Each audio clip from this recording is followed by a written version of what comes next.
Abizaid, can you give us your assessment of the strength of the insurgency? Is it less strong, more strong, about the same strength as it was 6 months ago?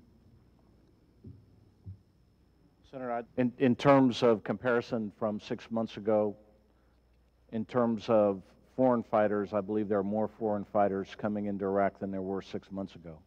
In terms of the overall strength of the insurgency, I'd say it's about the same as it was. So you wouldn't agree with the statement that it's in its last throes? I don't know that I would make any comment about that other than to say there's a lot of work to be done against the insurgency.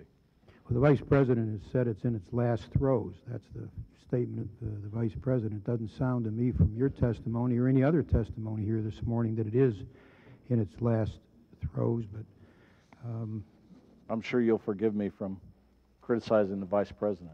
I just want an honest assessment from you as to whether you agree with a particular statement of his. It's not personal. I just want to know whether you agree with that assessment. Commanders on the ground are continuously adapting.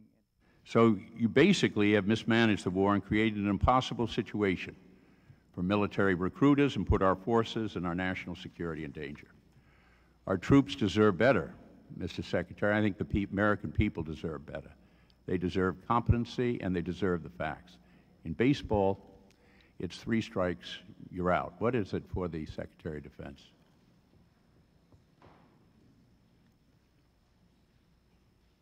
Well, that is quite a statement.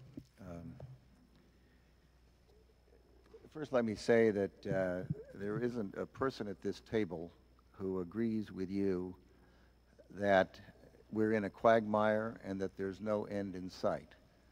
The presentations today have been very clear. They've been very forthright.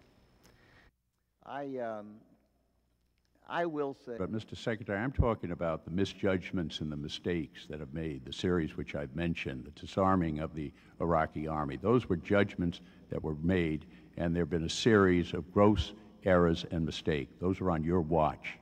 Those are on your watch. Isn't it time for you to resign? Senator, I've offered my resignation to the President twice, and he's decided that he would prefer that he not accept it, and that's his call.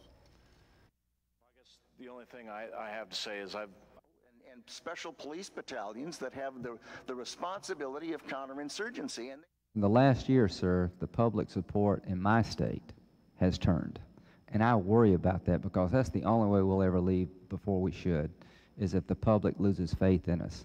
And I'm here to tell you, sir, in the most patriotic state I can imagine, people are beginning to question. And I don't think it's a blip on the radar screen. I think we have a chronic problem on our hands. Counterinsurgency. If you look back historically at... Finally, the question's asked, when can the coalition leave, and should Congress establish a deadline to withdraw? Some in Congress have suggested that deadlines be set. That would be a mistake, as Senator Levin has said. It would throw a lifeline to terrorists who in recent months have suffered significant losses in casualties, been denied havens, and suffered weakened popular support. Timing in war is never predictable. There are no guarantees. And any who say that we've lost this war or that we're losing this war are wrong. We are not. A few of their patients have dogs too. Yes.